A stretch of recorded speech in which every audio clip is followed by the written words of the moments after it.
बाबा भोलेनाथ ऋषि के यहाँ से चल दिए हैं कैलाश के लिए। रास्ते में भगवान राम से मुलाकात होती है। भोले बाबा भगवान राम को पहले ही प्रणाम कर देते हैं। यह बात सती जी को अच्छी नहीं लग रही है। उनका कहना यह है कि शंकर जगत बंद हैं, पूरे ब्रह्मांड के नायक हैं। सुर नर मुनि सभी लोग इनको प्रणाम करते हैं और ये इन दो बालकों को प्रणाम किए हैं। ये बात इनको अच्छी नहीं लगी। हेलो हेलो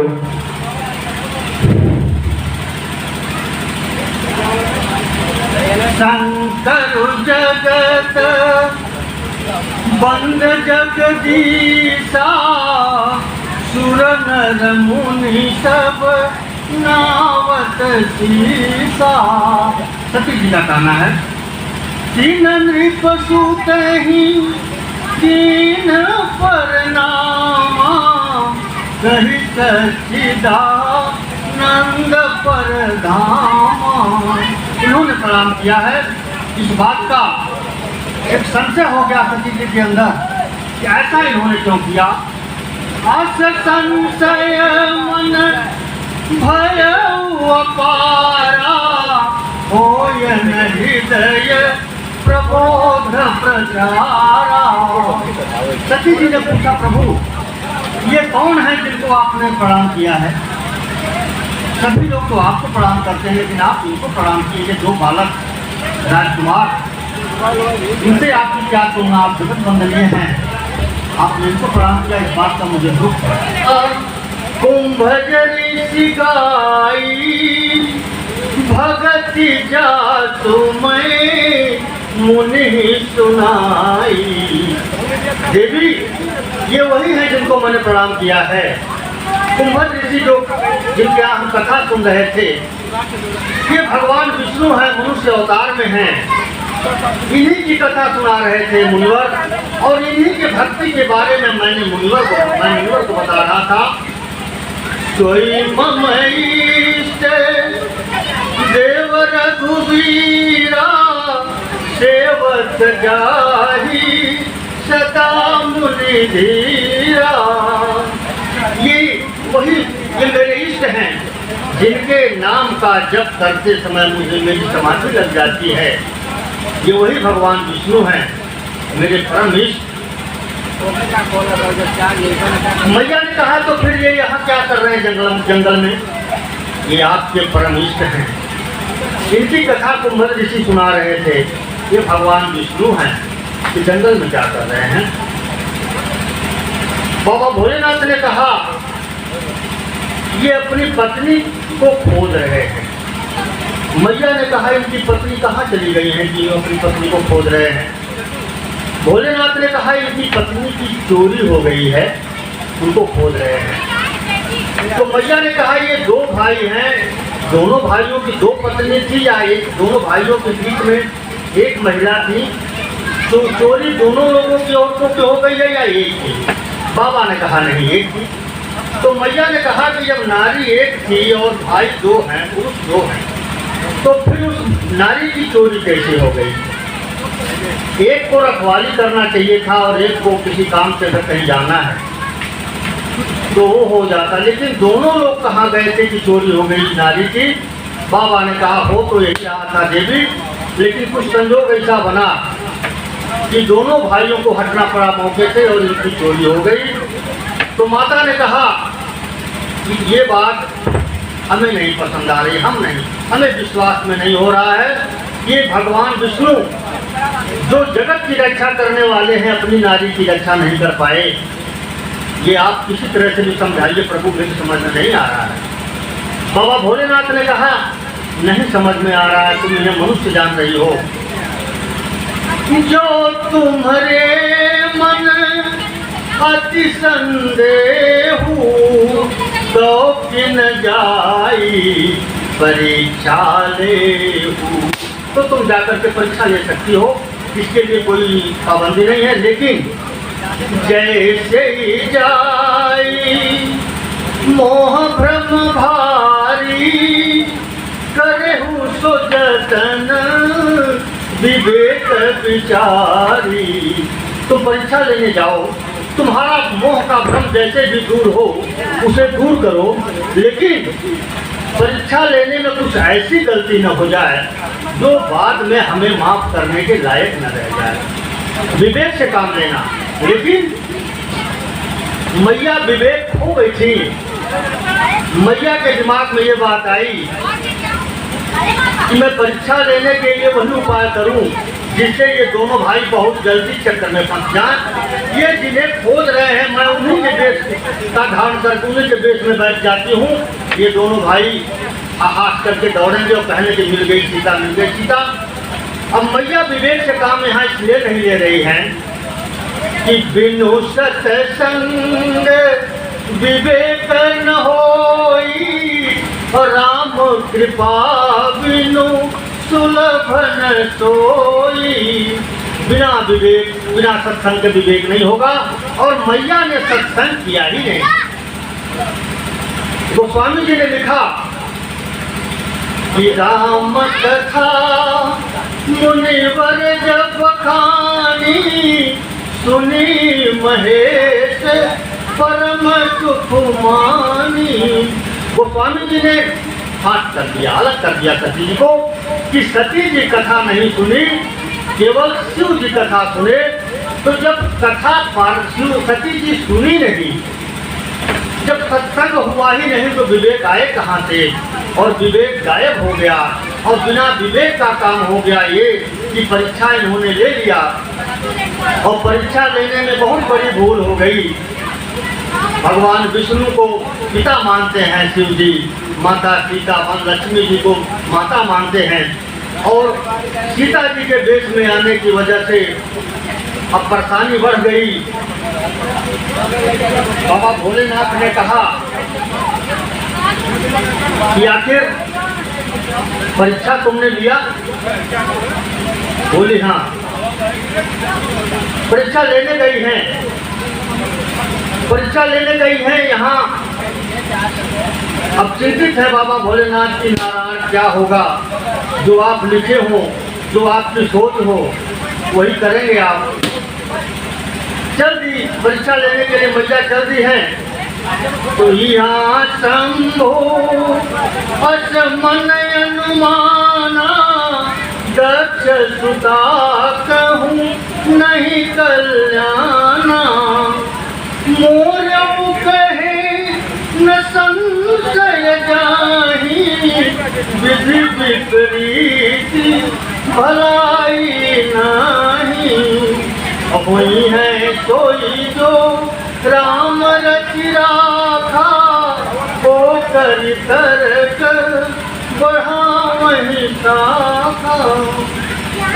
मैया गई है परीक्षा लेने के लिए और अब वहाँ वही होगा जो नहीं होना चाहिए। इस पर संतों ने लिखा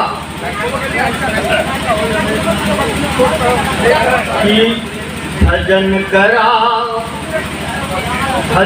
करा होई कवन होई हो। जो भी परिणाम हो, भजन करा होई कवन होई हो। जगतिया में कोई नहीं अपना, कोई नहीं अपना, ओ कोई नहीं अपना। जगतिया में कोई नहीं अपना। भजन करा होई कवन होई हो। जगतिया में कोई नहीं अपना। उमा कहूँ मैं अनुभव अपना, उमा कहूँ मैं अनुभव अपना। सतहरि भजन जगत सब सपना, सतहरि भजन जगत सब सपना। राम भजा कई के रसोई हो। जगतिया में कोई नहीं अपना। कोई नहीं अपना कोई नहीं अपना, जगतिया में कोई नहीं अपना। कही गए गोसाई बाबा राम गुण गाय के, कही गए गोसाई बाबा राम गुण गाय के।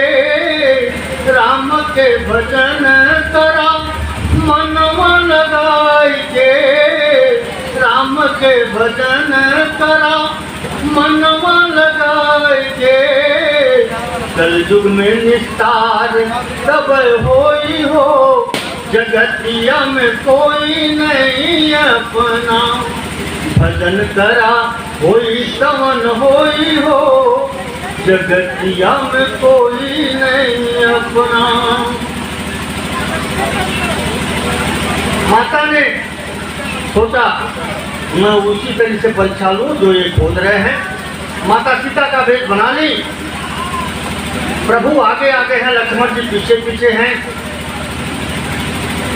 लक्ष्मण जी सती जी को पहले ही देख गए सीता के भेष में। लक्ष्मण जी पीछे पीछे से चूक गए, अरे भैया भाभी मिल गई। लेकिन फिर चुप हो गए कि भैया आगे आगे हैं, भैया कुछ नहीं बोल रहे हैं, भैया को नहीं चूक हो रही तो मतलब सीता मिल गई। चुप हो जाते हैं कि नहीं। जब वनवास जंगल में जब ये लोग आए थे तो चित्रकूट में भगवान राम ने कहा था कि लक्ष्मण ये वन है, यहाँ राक्षस अनेकों प्रकार का वेश बना करके लीला करते हैं, इसलिए बड़े सावधानी से रहना। हमारे ही वेश में राक्षस आ जाएंगे, तुम धोखा खा जाओगे। इस बात को सोचकर लक्ष्मण जी चुप हो गए कि लगता है कुछ राज है, क्योंकि भैया आगे आगे हैं और सीता जी आगे बैठी हैं। फिर भी भैया नहीं बोल रहे हैं कि हाँ सीता मिल गई, लगता है कुछ राज इसमें है। लक्ष्मण जी चुप हो गए। पीछे से भगवान राम पहुँचे हैं, माता को देखे हैं। जोरी पानी प्रभु की न प्रणाम, पिता समेत लीन निज नाम। भगवान राम प्रणाम किए और बोले माता जी आप अकेले कैसे बैठी हैं? मैं अयोध्या के सम्राट राजा दशरथ का पुत्र राम। कहे ओ बहोरी कहाँ वृष के तू, विपिन अकेली रहू के ही है तू। हे माते आप यहाँ हैं और हमारे पिताजी शिव कहाँ हैं, भोलेनाथ कहाँ हैं और आप अकेले इस वन में क्या कर रही हैं? भगवान ने सोचा मैया तो सब जा गई। बड़ा पश्चाताप हुआ उनके मन को कि मैं अपने पति की बात नहीं मानी और चली आई, और परीक्षा बड़े सूझबूझ के साथ लेना चाहिए लेकिन फंस गई। भगवान ने सोचा जिनको थोड़ा चकमा दे दें। माता जी परीक्षा ले रही थी तो भगवान ने क्या किया कि माता जी जिधर देखती हैं उधर राम सीता लक्ष्मण, जहाँ देखते हैं आगे पीछे चारों तरफ सब तरफ राम लक्ष्मण सीता। सोई रघुबर सोई लक्ष्मण सीता, देखी सती अति भई सभीता। डर गई मैया, जिधर देख रही उधर लक्ष्मण सीता, उधर लक्ष्मण सीता उधर राम। डर गई मेरे राम और रामी क्या हो गया, मैं तो बहुत गलत कर गई। चुपचाप आंख मूंद करके बैठ गई और इसके बाद भगवान अपनी माया खींच लिए। मैया सीता शिव जी के पास पहुंचती हैं। गई समीप महेश तब हंसी पूछी फुसलात। महेश जी ने हंस के पूछा बताओ क्या हुआ? लीनी परीक्षा कवन विधि, कहु सत्य सब बात। सत्य कहना, क्योंकि उनको पता है कि ये झूठ बोलेंगे। तुमने कैसे परीक्षा लिया बताओ, और बताने में झूठ मत बोलना, सत्य बोलना। लेकिन मैया जब पति के लाख समझाने के बावजूद नहीं मानी, परीक्षा लेने चली गई, तो कहे को सत्य बोले। मैया ने कहा कछुन परीक्षा लीन्हि गोसाई, कीन्ह प्रणाम तुम्हारी नाई। हे प्रभु, आपने जैसे उनको प्रणाम किया था वैसे हमने भी प्रणाम किया। अच्छा, बड़ी अच्छी बात, लेकिन ऐसा हुआ नहीं होगा। तब शंकर देखे उधर ध्याना, असती जो की है चरित सब जाना। जब भगवान भोलेनाथ ने ध्यान लगाया तो सब चरित्र सामने आ गया। ये तो सीता जी का वेश बना ली और जो होना था वो हो गया। मैं सीता को माता मानता हूँ। जो अब करूं सती सन प्रीति, मिटई भगति पथु होई अनीति। इन्होंने माता का वेश बना लिया। अगर पति पत्नी का संबंध अगर लेकर के हम आगे बात चलते हैं तो भक्ति के पंथ को नुकसान होगा। भक्ति के पंथ का के साथ अन्याय हो जाएगा। भगवान भोलेनाथ ने संकल्प कर लिया कि शिव संकल्प किन मन माही, यही तन सती भेंट अब नाही। हे सती, अब तुम्हारे ही शरीर से हमारी मुलाकात नहीं होगी, यानी अब तुम्हारे शरीर को चेंज करना होगा, तभी ये संबंध चलेगा। बरनत पंत, माता ने बहुत प्रयास किया, क्योंकि जब संकल्प लिए भोलेनाथ तो आकाशवाणी हुई कि हे प्रभु, ऐसा संकल्प लेने वाला कोई और नहीं हो सकता। ये आप ही के बस की बात है कि आज आपने अपने सती का त्याग कर दिया। ये बहुत बड़ी बात है। भक्ति इसे कहते हैं। भक्ति करना कोई आपसे सीख है। भगवान राम के लिए, विष्णु के लिए आपने इतना बड़ा त्याग कर दिया। आप धन्य हैं प्रभु, आप धन्य हैं। आकाशवाणी जो हुई उसे सती जी ने भी सुना। सती जी पूछ रही है बार बार कि प्रभु आपने क्या संकल्प लिया। भगवान भोलेनाथ कुछ नहीं बता रहे हैं। बरनत पंथ विविध इतिहासा, विश्वनाथ पहुँचे कैलासा। कथा पुराण कहते हुए धीरे धीरे भगवान भोलेनाथ सती जी के साथ कैलाश में पहुँच गए। शंकर सहज स्वरूप सम्हारा, अल्लाह की समाधि अखंड अपारा। लागी समाधि अखंड अपारा। शंकर जी को बड़ा दुख हुआ और वो जाकर के कैलाश में बैठ करके समाधि लगा लिए। और वो समाधि जो 400 बरस की नहीं, हजारों बरस की समाधि लग गई। इधर सती जी के मन में अनेकों प्रकार से विचार आ रहा है कि मैं पति के वचन को नहीं मानी, इसलिए विधाता नाना प्रकार से मुझे दुख दे रहे हैं। बैठ के विचार कर रहे हैं कि अब समाधि कब टूटेगी। 87,000 वर्ष के बाद बाबा भोलेनाथ की समाधि टूटी। राम राम राम नाम शिव सुमिरन लागे, अजान हो सती जगत पति जागे। भगवान भोलेनाथ की जब समाधि टूटी तो वो राम राम राम राम करने लगे। मैया तो पता चल गया कि समाधि टूट गई है। मैया आई, जाई शंभु पद वंदनु कीन्हा, सन्मुख शंकर आसनु दीन्हा। मैया जाकर के प्रणाम करती हैं और प्रणाम करने के बाद बैठना चाहती हैं जहां बराबर बैठती थी, बाएं। लेकिन अब बाएं बैठने वाला हक समाप्त हो गया। शंकर जी ने कहा नहीं देवी, जब आप सामने बैठे अब वो बाएं बैठने वाला हक आप खो दी। अब बाएं बैठने वाला हक आपको अगले जन्म में मिलेगा। इस जन्म में आपका काम समाप्त हो गया। अब आप सामने आकर के बैठिए और जो भी आपको वार्ता करनी है आप हमारे साथ वार्ता करिए। दिन ऐसे ही चल रहा था। माता जी देख रही हैं कि ऊपर आकाश मार्ग से विमान जा रहा है। विमान पे देवता और उनकी पत्नियां बैठ करके गाते बजाते हुए लोग जा रही हैं।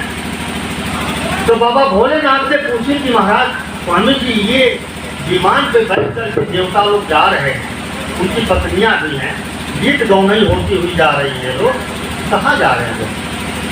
भोलेनाथ ने कहा कि आपके पिताजी को एक बहुत बड़ा पद मिला है, दक्ष को एक बहुत बड़ा पद मिला है, और उस पद के पाने के खुशी में आपके पिताजी एक बहुत बड़े यज्ञ का आयोजन किए हैं। उस यज्ञ में सबको निमंत्रण मिला है। तो मैया ने कहा कि तो जब हमारे पिताजी यज्ञ कर रहे हैं और उसमें ये सारे लोग जा रहे हैं, तो मैं भी तो जा सकती हूँ। तो शिव जी ने कहा कि आप जा सकते हैं, इसमें कोई विरोध नहीं है, लेकिन निमंत्रण नहीं। कहे उन्नीक, आपने जो विचार व्यक्त किया है देवी, वो बुरा नहीं है। कहे उन्नीक मोरे मन भावा, लेकिन यह अनुचित नहीं नेवत पठावा। अनुचित इसमें इतना ही है कि वहां से हम दोनों के लिए निमंत्रण नहीं आया, तो बिना निमंत्रण के जाना उचित नहीं होता है। वहां जा सकता है व्यक्ति कब? कि जब वहां उस सभा में कोई आपका विरोध करने वाला ना हो तब। जैसे तदपि विरोध मान जह कोई, यदि वहां कोई ऐसा व्यक्ति है जो हमारे बारे में पूछते कि क्या आपको निमंत्रण मिला है, तब आप क्या जवाब देंगे? इसलिए बाबा भोलेनाथ ने कहा कि तदपि विरोध मान जह कोई, कहाँ गए कल्याणन होई। बिना निमंत्रण के अगर जाती हैं तो कल्याण नहीं होगा, बुरा होना है, ये सत्य है। तो माता ने कहा कि फिर भी हमारे पिता हैं, पिता के घर जाने के लिए, मित्र के घर जाने के लिए और गुरु के घर जाने के लिए निमंत्रण पाने की आवश्यकता नहीं है। बाबा ने कहा ठीक है, जैसी आपकी मर्जी। माता जी चली गई। माता जी चली गई, वहां जाने के बाद कोई इनसे कुछ नहीं बोल रहा है, सारे लोग चुप हैं, बल्कि देख करके सभी लोग मुस्कुरा रहे हैं। एक माता इनकी मिली जो इनके हाल चाल पूछी। सादर भले ही मिली एक माता, भगिनी मिली बहुत मुस्कुराता। बहनें जो आई हुई थी वो मुस्कुरा करके व्यंग रूप में मुस्कुरा रही है कि देखो बिना निमंत्रण के आई है, देखो बिना निमंत्रण के आई है। लेकिन माता माता होती हैं। माता प्रेम से मिली और उन्होंने प्रेम से हाल चाल पूछा। सती जी यज्ञशाला में घूम रही हैं, सारे देवता लोगों की कुर्सी लगी हुई है, सारे देवता लोग विराजमान हैं, लेकिन शिव जी का कोई स्थान वहाँ नहीं है। शिव के लिए वहाँ कोई स्थान नहीं बनाया गया था और शिव के अपमान के लिए ही वो सारी व्यवस्था की गई थी। इस बात का सती जी को बड़ा दुख हुआ कि ब्रह्मा भी बैठे हैं, विष्णु भी बैठे हैं, सभी देवता बैठे हैं, लेकिन कोई देवता यह नहीं कह रहा है हमारे पिताजी से कि आखिर शिव जी को निमंत्रण क्यों नहीं दिया गया। इस पर उनको बहुत तकलीफ हो गई। इसके बाद ये बोली कि आप लोग इसका विरोध नहीं कर रहे हैं, सभी लोग अपनी अपनी कुर्सी पर बैठ करके जो भी आ रहा है आइटम पे आइटम चल रहा है, लेकिन आप लोग अच्छा नहीं कर रहे हैं। अब मैं अपने पति के इस अपमान को बर्दाश्त नहीं कर सकती और मैं जा रही हूँ अब कुंड में भस्म होने के लिए, और आप लोग जो विरोध नहीं कर रहे हैं इसका फल आप लोगों को भी मिलेगा, इसके लिए आप लोग भी तैयार रहिए। अस कही जोग अगिन तनु जारा, भय सकल मख हाहाकारा। सती जी अपने योग बल से अग्नि को उत्साहित करके उसी हवन कुंड में डाल दी। पूरे यज्ञशाला में हाहाकार मच गया। शंकर जी समाचार जब शंकर पाए, वीरभद्र करी कोप पठाए। वीरभद्र को पठाए और बोले कि जा करके पूरा कल्याण कर दो, देवता लोगों को भी अंग्रेजी हिंदी समझा दो और दक्ष का तो पूरा विनाश कर दो, यज्ञशाला का सत्यानाश कर दो। वीरभद्र आए, अपनी कार्रवाई में लग गए, लेकिन बाबा भोलेनाथ को जब पता चला कि हमारी सती भस्म हो गई, तो बाबा भोलेनाथ दुख प्रकट कर रहे हैं सती जी से, सती जी के लिए दुख प्रकट कर रहे हैं। लाख मना कैली ना मन लू, लाख मना कैली ना मन लू, हमार बतिया हो, हमार बतिया देखा हो गई तुहार रानी दुर्गतिया, देखा हो गई तुहार रानी दुर्गतिया।